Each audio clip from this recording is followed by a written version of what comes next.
Sir, जसं मी म्हटलं मगाशी, की सुरुवातीच्या काळामध्ये शिवसेनेच्या ज्यावेळी स्थापना झाली, त्यावेळी दाक्षिणात्य लोकांचं इथे मुंबई किंवा जिथे प्रमुख आस्थापना होते, त्या ठिकाणी त्यांचं प्राबल्य होतं, प्रभाव होता. आता जो एक विशिष्ट समुदाय, म्हणजे वारंवार जर स्पष्टपणे सांगायचं झालं, तर गुजराती समाजाचं आक्रमण किंवा त्यांचं वर्चस्व मुंबईवर वाढत आहे. अशा परिस्थितीमध्ये जर आज बाळासाहेब असते, तर हे आक्रमण किंवा जे काही वर्चस्व आहे, म्हणजे गुजराती ठरवणार. म्हणजे आमची समजा जो पालघर जिल्हा आहे, त्या ठिकाणी सुद्धा जर गुजराती बॅनर लागत असतील किंवा इथे मी काय खावं, काय खाऊ नये, हे जर इथले बिल्डर धनिक लोक जर समजून सांगत असतील, तर हे सगळं म्हणजे आता तशा पद्धतीचा उठाव होईल असं वाटतंय. उठाव फार पुढचा भाग आहे, पण ते असं का झालं ते आपण समजून घेऊ शकतो ना. मराठीकरणं बाळासाहेबांनी हिंदुत्व घेतलं. हिंदुत्वामुळे ह्या सगळ्यांना मोकळीक मिळाली. हटाव लुंगी बजाव लुंगी जे काय पुंगी होतं, बजाव पुंगी हटाव लुंगी जे होतं, त्याला होतं की सेंट्रल गव्हर्नमेंटच्या केंद्रीय आस्थापना ज्या होत्या, म्हणजे इन्कम टॅक्स असेल, अजून इतर कार्यालय असेल, तर त्याच्यामध्ये साऊथच्या कडचे दाक्षिणात्य लोक जास्त होते. त्यालाही निश्चित कारण होतं, कारण त्यांचं इंग्रजी चांगलं होतं. त्यांना त्यांची भाषा तमिळ, केरळी किंवा काय मल्याळम, आणखीन इतर भाषा, कन्नड भाषा असे, कन्नड भाषा असे, त्याच्याबरोबर ते हिंदी नव्हते शिकत. हिंदीला त्यांचा विरोध असल्यामुळे त्यांच्याकडे इंग्रजी चांगलं होतं, टायपिंग तेव्हा त्यांना चांगलं यायचं, म्हणून ते नोकरी त्यांचं बस्तान होतं. ते बाळासाहेबांनी अत्यंत शास्त्रशुद्ध रीतीने तोडलं. माहिती ती नावं दाखवायची, प्रत्येक आस्थापनामध्ये कसे घुसलेले आहेत ते दाखवायचे. आणि मराठी माणसं आहेत ती तिथे क्वालिफाईड असून सुद्धा जाऊ शकत नाही, कारण त्यांचं तिथे प्राबल्य आहे. ते कम्युनिटी पॉलिटिकल इंटरेस्ट दाखवते म्हणून त्यांचा विरोध नव्हता. कारण इथे साऊथ लोकांचं असं काही मतदारसंघ नव्हते. एक फक्त माटुंगा मतदारसंघ होता, सायन माटुंगा मतदारसंघ. तिथे सी सुब्रमण्यम नावाचे जिंकून यायचे काँग्रेसचे 25-1 वर्ष, तर मला माहिती आहे. पण ते असे काय मराठी विरोधी नव्हते. उलट इथे जे आपले कर्नाटक संघ आहे माटुंग्याला, तर तिथे मराठी शिकवायचे क्लासेस होते. आणि साहित्य संघ मराठी होता, मराठी साहित्य संघ होता, तिथे अन्य भाषा शिकवण्याचे क्लासेस व्हायचे. तर इतकं ते चांगलं होतं. जे राजकीय त्यांचा हस्तक्षेप नव्हता, तो नोकरीशी संबंधित होता. आणि इथे आता जो आहे बिहारी असेल, गुजराती असेल, किंवा गुजराती तर पहिल्यापासून होतच ना, तो वादच मुळात महाराष्ट्राचा होता, संयुक्त महाराष्ट्र. ती मुंबई त्यांनी जोडायची होती आणि ती आता जोडत जोडत आणलेली असं माझं म्हणणं आहे. कारण का, तिथे डहाणूच्या इथे पुढे उंबरगाव आलं की तिथून गुजरात सुरू होतं.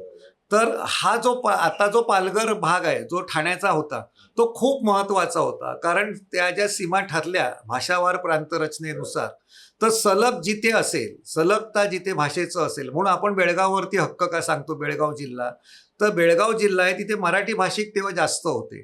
तर मराठी भाषिकांचा तो सलगता असल्यामुळे तो जिल्हा महाराष्ट्रात आला पाहिजे. तसा डांग आणि उंबरगाव हा आमच्यामध्ये आला पाहिजे असा आग्रह होता. परंतु कारण तिथे मराठी लोकांची संख्या होती. आता करत करत करत त्यांनी विरार वसईपर्यंत गुजराती लोक घुसवलेले, अगदी सिस्टमॅटिक घुसवलेले आहेत. ते अगदी हळूहळू करत करत आलेले. पहिलं बोरवली त्यांचं स्थानक होतं, जिथे जंक्शन होईल तिथे घुसायचं. प्रश्न आहे की त्यांचं ते मोठ्या प्रमाणात झालेलं होतं, चालू आहे. बाळासाहेबांनी सहन केलं असतं का, तर मला वाटतं की सहन केलं असतं.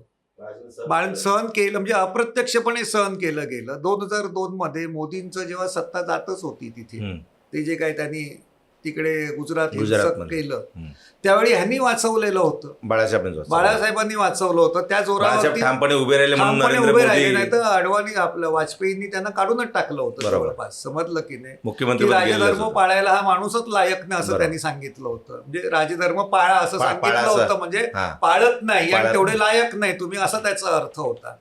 पण ती परिस्थिती बदलली. हिंदुत्वाचा जोर जसा जसा वाढत गेला, तुम्हाला असं वाटतं की बाळासाहेबांच्या तो तितका असा लक्षात आला नाही. पहिली एक चूक झाली की जी स्पष्टता नव्हती, की याची आम्हाला गरज नाही असं सांगायला पाहिजे होतं.